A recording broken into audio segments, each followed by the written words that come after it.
Well, good morning, everyone. How are ya?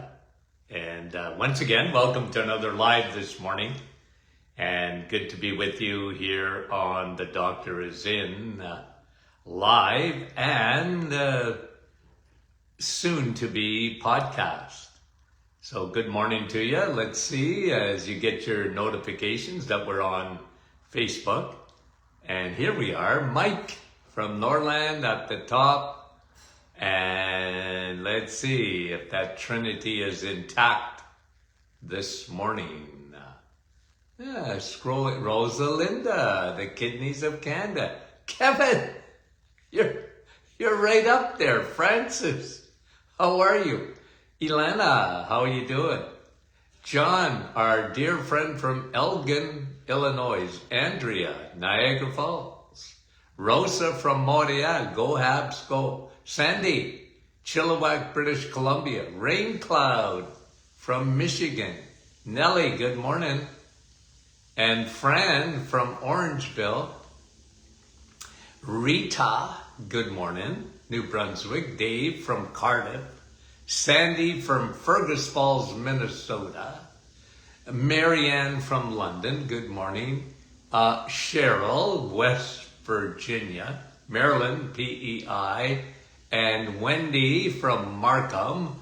And Milika, how are you? Sherry from Mississauga. Donna, Park Hill. Good morning. Catherine, Springdale, Newfoundland. Nick from our staff. Donna from Newfoundland. Dave. Dave's, you're booing me. Nativity. Georgie, Halifax. Nova Scotia. Sharon. I didn't mean to miss you, Sharon from Kansas. Linda. Hi, Linda. And somebody went up in the clouds. I can't see it. Jude. Troy, New York. Veronica. How are you? Sandy. Patricia from Florida. Yalau. Bonjour. Kristen, Saskatchewan. Judy, New Brunswick. Kitty, Kelowna. And I can't see it. Sorry, guys. Wendy. I'm going to say hello to Doc McEwen. I'm assuming she's there. Lori, Cambridge. Maryland, Kelowna. I should say hello to a lot of people because I just assume you're there. Lori Dawn, Alberta. Brahim, where are you? Elaine, Brahim just comes on now. Oh, the stupid internet. I've been there, done that. Janice, Brampton, there's Doc McEwen. I knew it. Cindy, Saskatchewan. A couple of more guys, we'll get going. Donna, lots of Donnas with us this morning. We love you, Donnas. Marine. And did I say Marianne? I already said hello to you, right? Dave's saying hello to some friends. Francis from Vaughan and everybody saying hello to each other. Hi, Janet. Good morning. And Alan and Luella. There you are, Luella, West Tennessee. Thea, Linda, St. Jude, Quebec. You guys are such good friends. Amber from New Jersey. Yvonne. Judy. How are you? Lise, how are you? Okay. Guys, thank you for coming on. We appreciate it so much. Okay. And let me read you a headline of a study there. We'll just talk about this for a few minutes because I find it interesting here. Let me just get back on my iPad. Okay, here it is. A groundbreaking 2025 study published in the Journal of the American Medical Association Internal Medicine had drawn a sobering conclusion.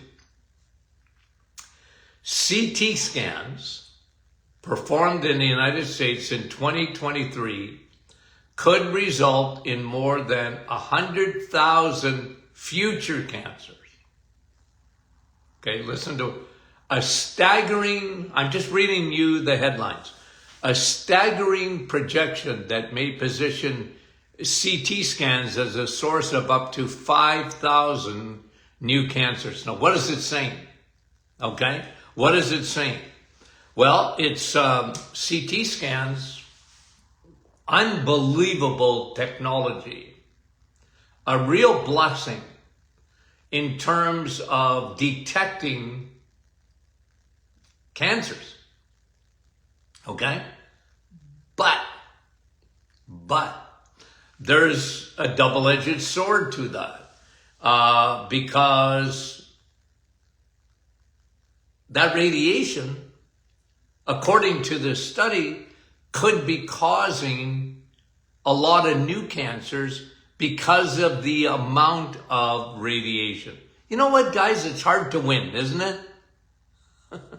It's hard to win. Because who's against detection of cancer? Nobody's against it. I'm not against it. But at what price? At what price? I don't like to be negative. I don't know if you guys know me as an individual. I'm really I'm a positive guy, okay? But I'm also, I gotta bring you the news. And when I saw this study, and out of California, I said, man, you can't win. It's a double-edged sword. It's like antibiotics. What have I already said about that? I've been saying this for a long time, guys. Right? The greatest discovery of the 20th century was antibiotics, has now become the curse. It's a double-edged sword. I've said this in the past about mammograms. Okay? Mammograms, the problem with them, yeah, you can, they can detect tumors. The problem is, and this is well established, I'm not the only guy that's ever said this. You get a whole lot of radiation there. Like about 100 times more than a normal X-ray.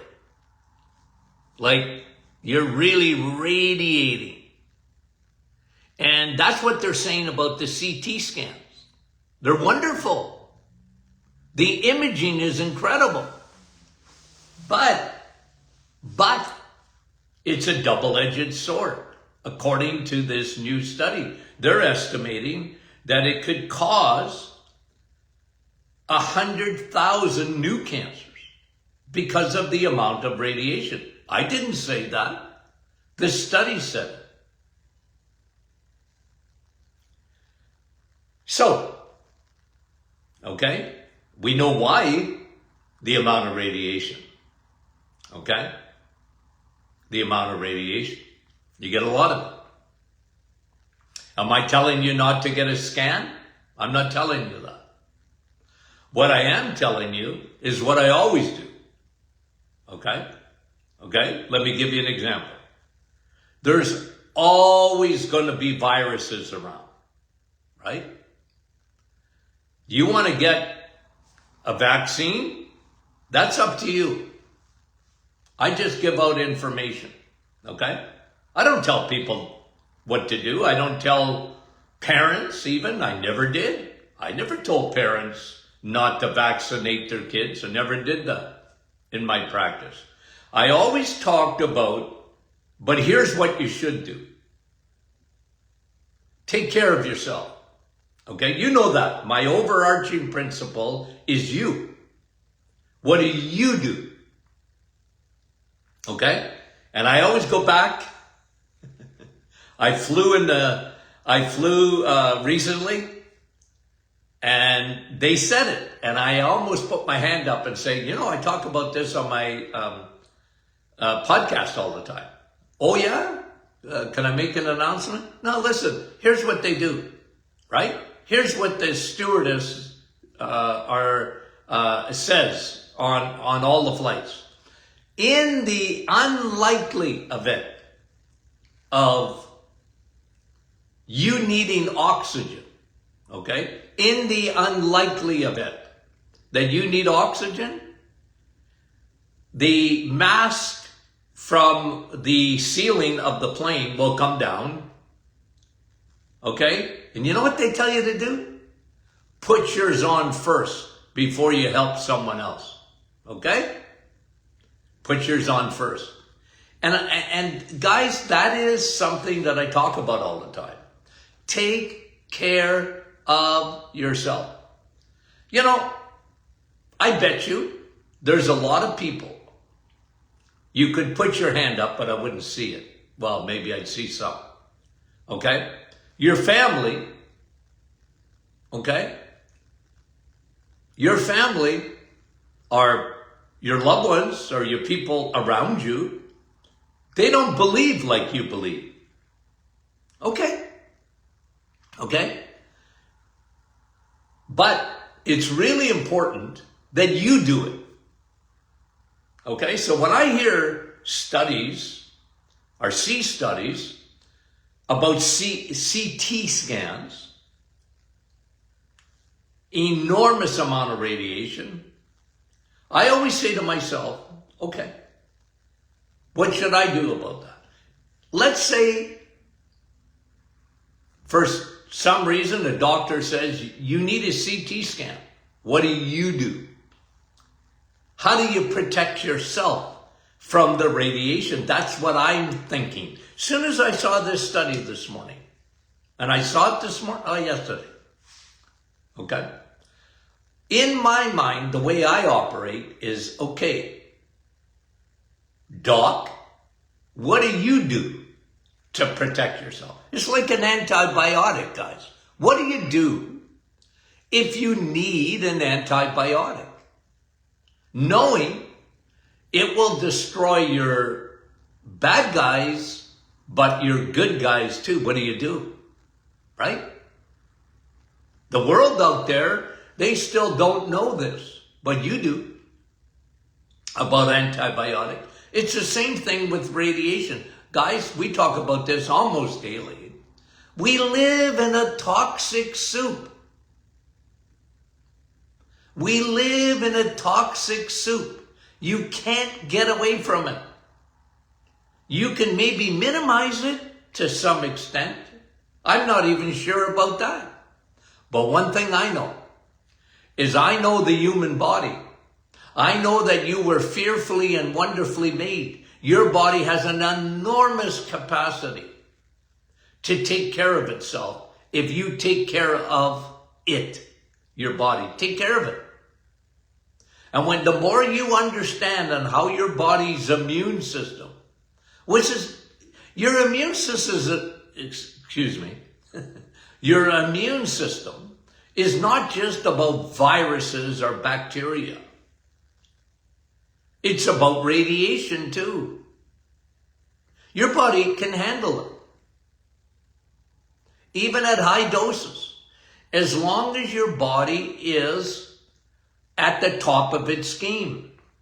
That's what I think of. When I read a study like this, I go, okay. It doesn't surprise me because I've seen a lot of studies on different radiation, like I was telling you this morning about a mammogram. People ask me that. I said, well, I don't like to talk in generalities. I don't like to tell people not to get any kind of radiation. I don't tell them that. All I tell them is, here's what you need to do for yourself. How do you protect yourself from this extra radiation? How do you do it? Well, my mind goes to, okay, numero uno. We talked about this almost every day. Keep your liver clean. Keep your liver working at 100%. What? What's that got to do with radiation? It has a lot to do with radiation. Because your liver, okay, is like Rodney Dangerfield. It doesn't get a lot of ink. Okay? You know when medicine thinks of your liver? If you got cancer of the liver or cirrhosis of the liver. And even if you have fatty liver, they don't do much for it. They see that your liver enzymes are high. What do they do about it? Nothing. Because they don't know enough how to empty it. Well, you know how to empty your liver, and I know how to empty the liver.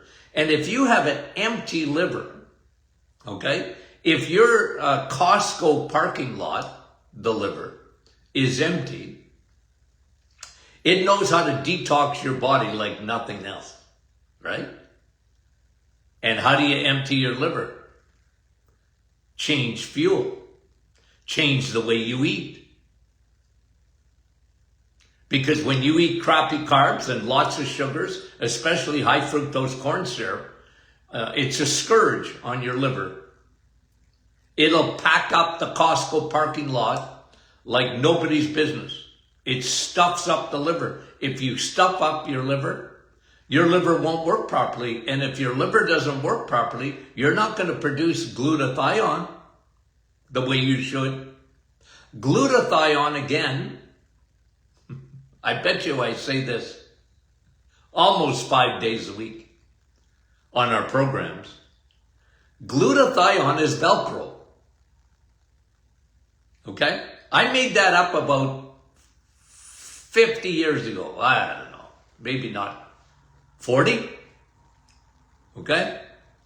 As far as I know, I did a radio show one time, an interview, and I said, well, your liver produces glutathione. And everybody goes, okay, what's that? I said, it's Velcro. It sticks to toxins, heavy metals, mercury, lead, cadmium, aluminum, fungus. It sticks to it. It attaches itself, okay, to radiation. And then it takes it back to the liver for recycling. Okay? You don't think for 1 minute that that's not an important part of your immune system, your liver? People don't think of that. They think of immune system, well, Doc, I don't get any colds. I must have a great immune system. Well, yeah, probably pretty good. But your immune system is very complex, okay? A big part of your immune system, guys, is your stomach. We discussed that the other day. You have a tremendous immune system. Part of it is in your stomach. What? If your acidity in your stomach doesn't allow bacteria, doesn't let stuff get through that acidity. That's why you want to have a very, very, very acidic stomach. The only place you don't want to be alkaline in your body is in your stomach. Your stomach has to be like big time a furnace that breaks down everything. Okay? Another part of your immune system, go a little further down, is your gut, your microbiome. That is very important because your microbiome does a lot of things, by the way.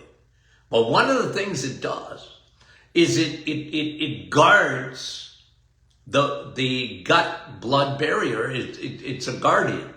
When you have enough friendly bacteria, they literally guard anything from getting into your bloodstream. If it does get into your bloodstream, that's when your liver takes over and glutathione. You see the importance of that? So let's say A doctor says to you, we got to get a CT scan. We got to get a PET scan. We got to get, you got to take a mammogram. Again, don't shoot the messenger. Okay? And I don't want you fighting, okay, online. I don't want you fighting amongst each other's guys. Okay? I really don't like that. Where, someone says, I'll never do that. Well, okay. Okay? That's you. And you make that decision. But listen, I lived in the real world. I saw real patients for 50 years. Real people. And sometimes I talk in generalities. And, do you know how many cancer patients I saw? Tens of thousands. And many of them had already taken radiation therapy. Many of them, thousands, had already taken chemo. Well, I can't help you? You took chemo? You took radiation? No. I said, let's work on your immune system. Let's get your body to be a lean, mean fighting machine. Let's get you to your best possible fight.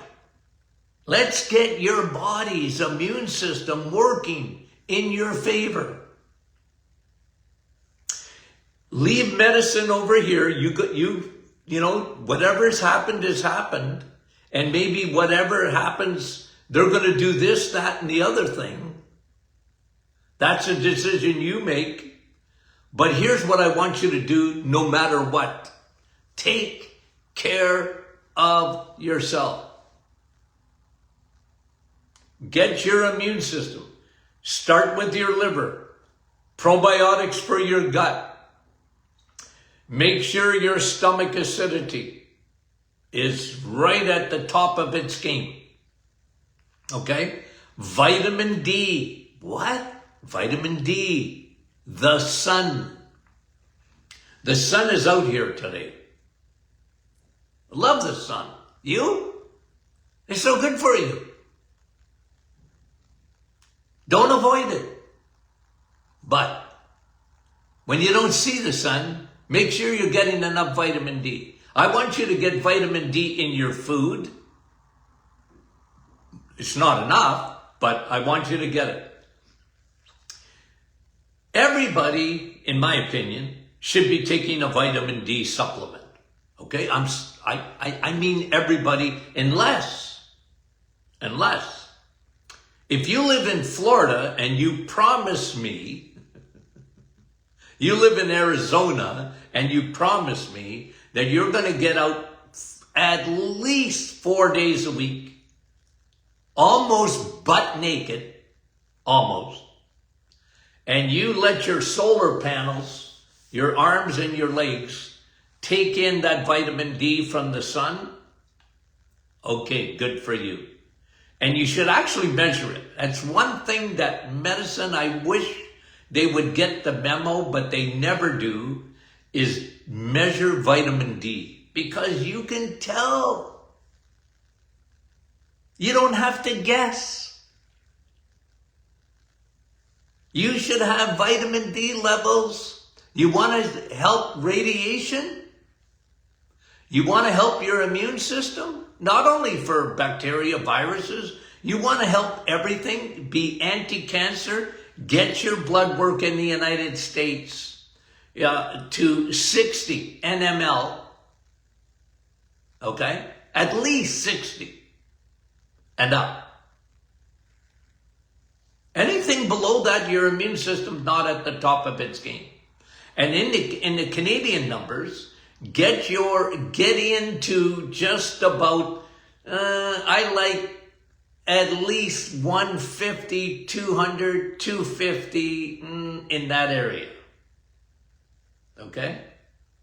In Canadian numbers on your vitamin D. Guys, you want to make an investment?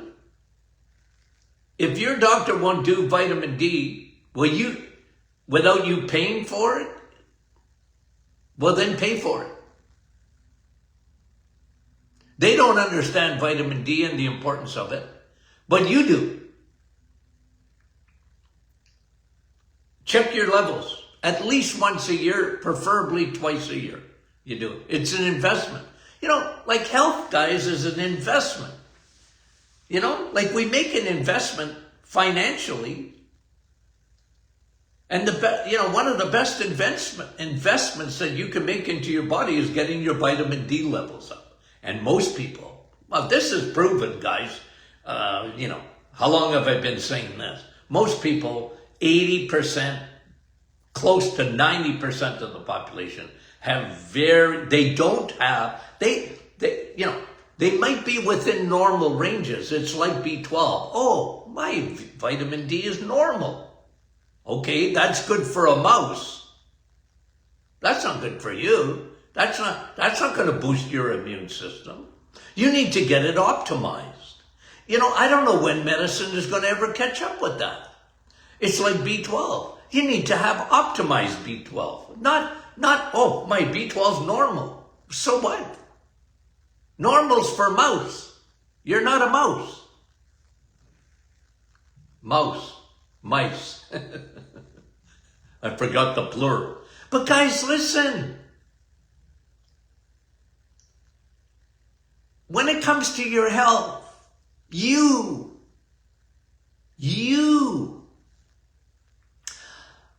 I look at the big bad world out there. Me. Okay? I'm not scared of it. Okay?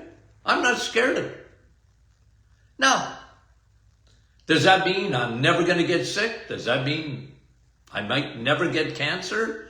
Does that mean I'll never have a heart attack? Does that mean, no. It doesn't mean that. But what it means is I am going to do everything that I know to take care of myself. I make an investment in my life. That's why I go to the gym. Keep these puppies here. I love teasing my grandchildren, okay? Grandpa, he's got guns. And they're illegal. No, but guys, I've been active. I told you the story of my father, diabetic, okay? 1968. I'm 16 years old. And my dad wakes up after telling the family that he's a diabetic. I didn't even understand. I was 16. What did I know? We didn't have the internet in those days. What did I know? Diabetes. What's that? Right? I just knew my dad wasn't well, and my dad changed his life like that. Next morning, he's jogging. We didn't even call it that. On the spot, on the carpet, in the morning. I said, Dad, does diabetes affect your brain? Dad, does that mean you gone crazy? Is that what diabetes means? My dad was exercising. He was jogging. He said, son, I have diabetes. I got to get in shape. Okay. I always said this. In 1968, the only people that ever ran were people running away from the police. We didn't run. We played sports. Okay? But we didn't jog. Okay? Now you look outside and people are walking. I love that. Okay? I'm not saying we didn't walk, but I don't think we went out for a walk for exercise, did we? I don't remember. Okay, but today, people go out for a walk, good. They go They exercise. And I'm sure there was some. But my dad, as far as I know, was the very first person in the world that jogged. And about, I don't know, a couple of weeks later, my mom kicked him outside, by the way. Said, you're ruining my carpet. Get outside. And my dad started to run around the block, and one morning I woke up, I said, Dad, I'm going with you. Okay? I'm going with you. And I started, for me, something that I never stopped. Okay, I jogged for years. It helped me in hockey and all the things else, and I realized the benefits of it. And then I went to school, and I talked a lot of people into exercising. I talked a lot of people into it. And then once I started practice, I said, the real vitamin E, because I was an expert in the old vitamin E, I said, the real vitamin E is exercise. But guys, it's part of taking care of yourself. You know you do this for you first. And then to the extent that you can influence people, one of the best ways to influence people is by example. You can't always tell people, but you can be an example to people. Okay?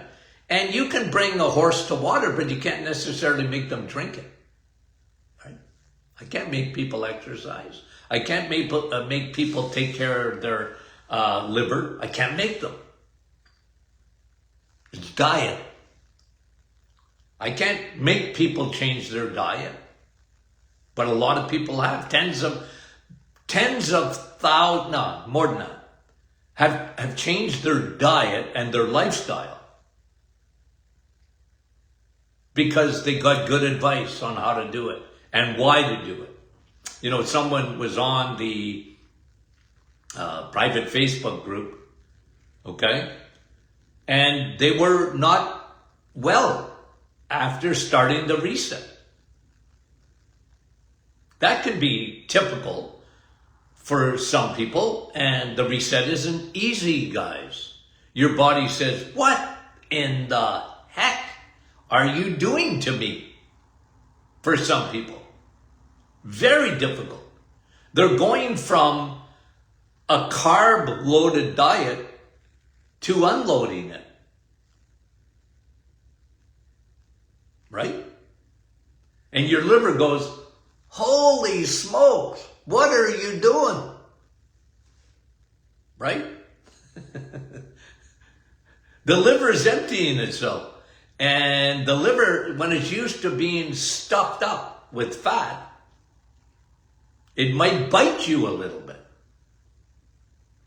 It might get angry. And your body going, ugh, and your body's changing fuels. It's not always easy to change fuels. But it's worth it. It's worth it. And guys, it's why I never back off. Okay? If you want to know how I operate, I never back off the reset, ever. Because I measured, and I went on yesterday, I had time, I think it was yesterday, I had time, and this one lady, and I so appreciate it. That's why we have the private Facebook group. She said, geez, I'm not feeling good. Tell me there's somebody out there that knows what I'm going through. I don't want to quit, but I don't feel well. I started the reset and I am very unwell. And I gave her about 10 reasons to stick to it. I said, you know what's happening? You're emptying your liver. Your triglycerides are going to go down. Your HDL is going to go up. You have no idea how good that is for your heart. You have no idea how good that is for your brain. I said, you're detoxing. You want to do a detox, you do the reset. It's going to lower your insulin resistance. When you lower your insulin resistance, you're going to lower inflammation in your body. You're going to restart the stomach. What? Yeah, you're going to restart your stomach. Because when you eat the right foods, your acidity in your stomach is going to, the pH in your stomach is going to change. It's going to be a very good thing for your stomach. In the meantime, maybe a little bit of,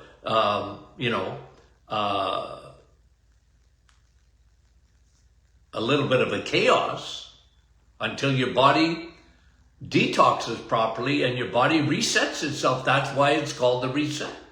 And your microbiome, you know, there's nothing better to feed your microbiome, the good guys, than steak. Nothing.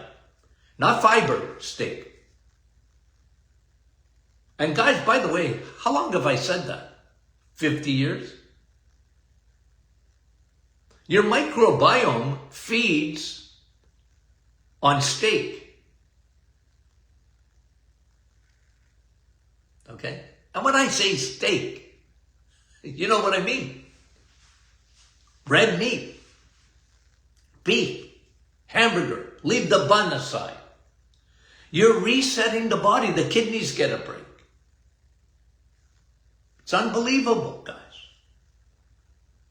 Okay, anyway. I was only going to talk a minute about radiation and the CT scans, but we got into a diatribe this morning, okay? Okay, and guys, by the way, going to be on tomorrow morning, okay? That's Good Friday, but I'm on 8:30, okay? You got something else to do? That's all right. We're going to do a podcast tomorrow, okay? And Easter Monday too. That's what I'm planning, okay?